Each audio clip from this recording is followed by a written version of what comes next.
Baik pemirsa masih di Damai Indonesiaku, ini tadi pertanyaan dari Ibu Nuke menarik sekali, Kiai Sumarno dan juga Kolim.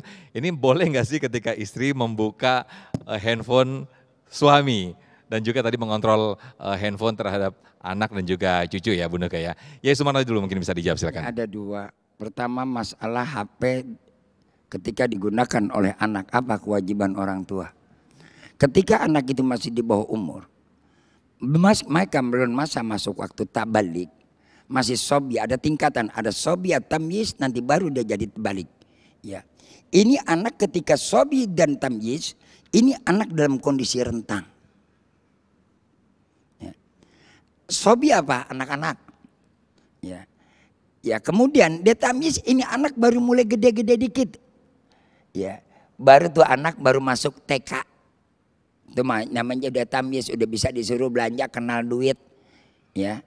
Kenal buat jajanan, itu masa tamyiz, dia udah bisa memilih. Tapi dia belum bisa mandiri, belum balik. Nah, ketika dia menggunakan tadi pegang HP ini adalah yang dikatakan pedang bermata dua. Kalau tidak kita dibimbing dan tidak dikontrol oleh kita sendiri, inilah yang akan membunuh karakter anak. Sekarang ibu-ibu, bapak-bapak, hampir mayoritas anak kita lepas kontrol pegang HP. Iya kan? Bebas tuh HP. Bahkan sekarang anak orang tua akan menjadi kebanggaan kalau anaknya dibelikan HP Android yang lengkap. Dan anak mintanya sekarang seperti itu. Boleh Pak kita kasih? Boleh, sanggup nggak kita ngontrol?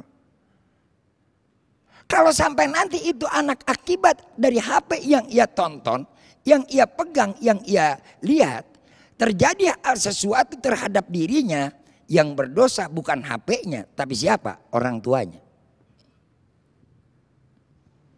Karena kurang itu tadi ayatnya. Ya ayyuhalladzina amanu taqullaha wal tandur nafsum ma qaddamat ligat, itu satu.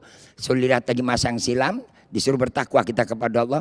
Ya, kemudian Allah perintahkan apa dalam Al-Qur'an? Qu anfusakum wa ahlikum nar. Jaga diri kamu dan keluarga kamu dari api neraka. Jangan kita ciptakan anak kita sebagai penghuni neraka. Dan jangan kita jadikan keluarga kita sebagai keluarga neraka.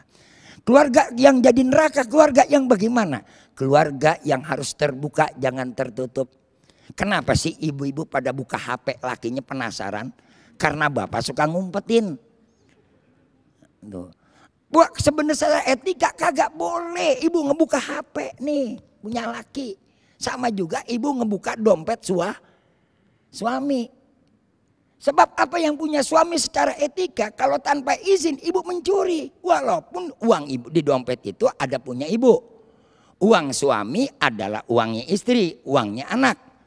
Tapi pendapatan istri bukan buat suami dan juga bukan buat anak. Ingat loh Pak.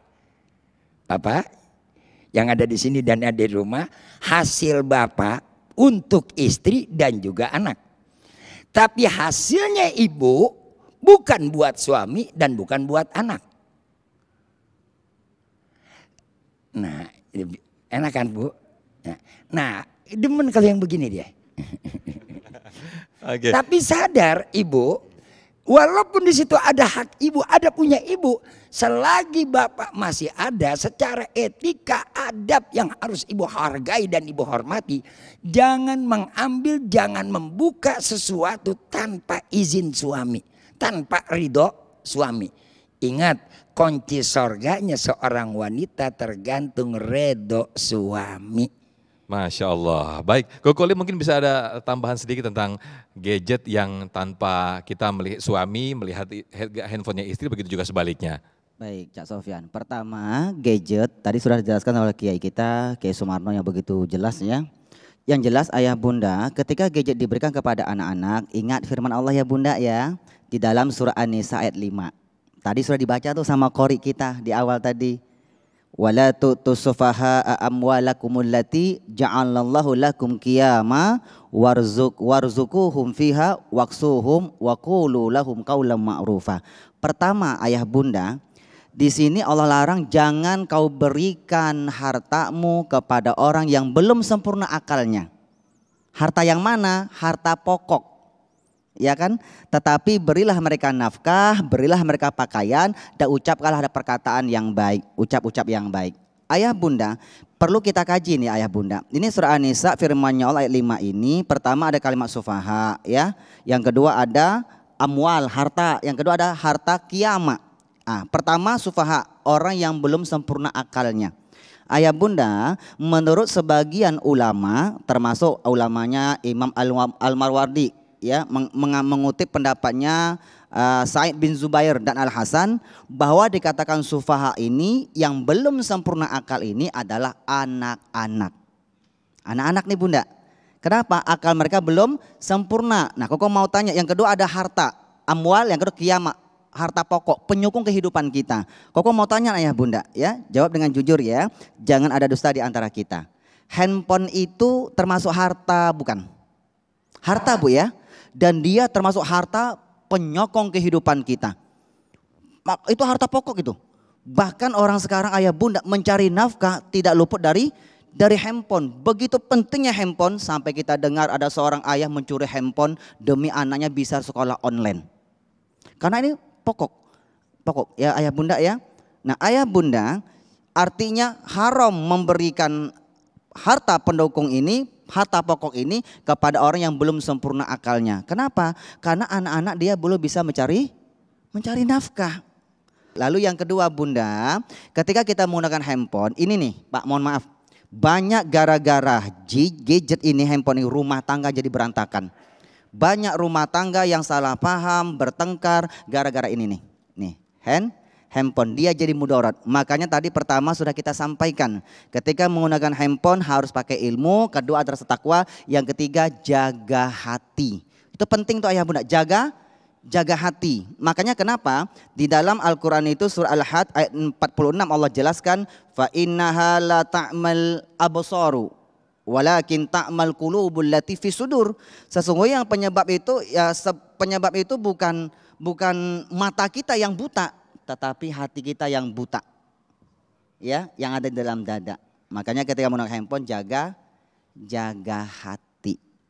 Ya, yang bunda begitu ya. Baik, Masya Allah penjelasan yang luar biasa sekali dari Kokolim dan juga Kiai Sumarno tadi, betapa kita betul-betul untuk dituntut untuk diri kita menggunakan gadget dengan sebaik-baiknya, bahkan mendekatkan diri kepada Allah Subhanahu wa taala. Mudah-mudahan kita termasuk orang yang seperti itu.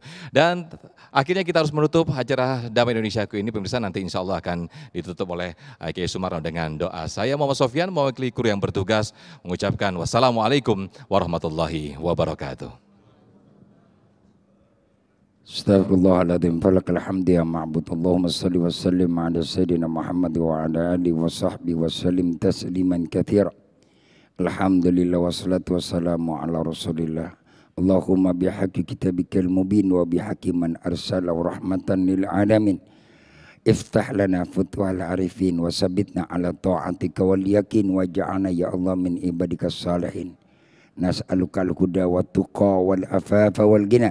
Wa nas'aluka al-'afwa wal 'afiyah al-mu'afata ad-da'imah wa nas'aluka darajatal 'ali wa fahman zakiyya wa ilman nafi'a wa 'amalan salihan maqbula wa tijaratan lan tabur ya 'alima ma fis sudur akhrijna minadh-dhulumati ilan nur. Rabbana taqabbal minna innaka antas sami'un alim fatub 'alaina innaka antat tawwabur rahim.